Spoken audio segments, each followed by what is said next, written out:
nga vraiment car ils ont moins souci na bala na koloba vraiment nazalaki te nazali na mwa voyage moko nalandi na écran nalandi kokobar mo boye mande fois pembe azoloba na écran soit disant il se prétend qu'il y a un patron na bala na koloba kozala patron déjà un parler o esiko vandaka lopango wana eza ya famille moleka ezali terrain o bakabela ye atonga soit disant patron lopango wana eza déjà ya famille moleka et puis ami balé yo solo bakoza patron otonga même pas école otonga même pas immeuble ya 5 niveaux azana ngote aza même pas na lopango nene ngazana carré leki $100,000 ezati boyo so se prétendre esiko koza patron za patron ba kiti na yo ya ndako ya bato misala na yo be za patron ya banani ozana immeuble ya 5 niveaux za nango te osala mo studio moko boye bana bato ba kiti donc bato balinga kokota na studio na te parce que otonga mo bikok moko boye otobola madusu pona okengela bato so bato ba yena hotel donc bato ba yara te donc sikoyo donc ça dit kari donc natale bo ça dit na seki bina na seki na bi tant mutona lobi na talibo na bia bayuma baza belé en musique bayuma baza belé ya osamba donc yo mo mi condamné que na ba mambo sala kana ba bloko za na un rolobraté je crois que mi pesi faute hein ça dit na mi pesi mo faute moi mokie parce que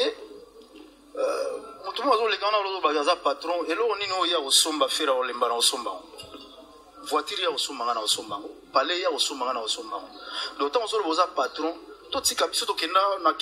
na Côte d'Ivoire à Salfa bingi sangai to kena ko inaugurer école à Salfa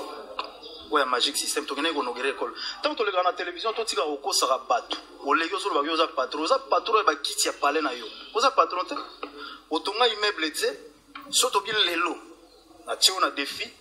lakisa biso immeuble otonga lakisa biso hôpital otonga lakisa biso école bana bazo tanga ke yo eza l'école keba mutu musa tonga mais na coulisse rocha na défi so la kisisiko te ezati ezati biso to na cadastre ona ezati d'autant na zolo baboye do to zana ba faux patron bele to za ba débriar biso nyeso donc to se débriar na biso normal donc ça soute to tira makele ona so leki na télévision yo ba goza patron moi patron et puis s'il vous plaît patron na lela matolo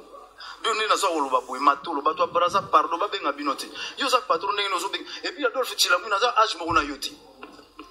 Adolphe Chilamu na za âge mo na yoti Adolphe Chilamu na zali aza jeune asa ko ndro na ba problème hein te na za na ba problème te to solo na bisoti na zo répondre ne ba yumo bazo le na télévision baza loba ba nisa bazo se prétendre au moni lelo ba yuma mususu baza wana abanda kotumbola bato depuis mais ce que biso ndi tozabo ngana za bien colonisé na za mwana wenge ko za bato musu ba reva wenge ba beta na wenge te kana na bangwana na ba te so ipona nini ba biso so bana wenge to vanda do bato ba reva wenge ba beta na wenge te ba kuma bilobela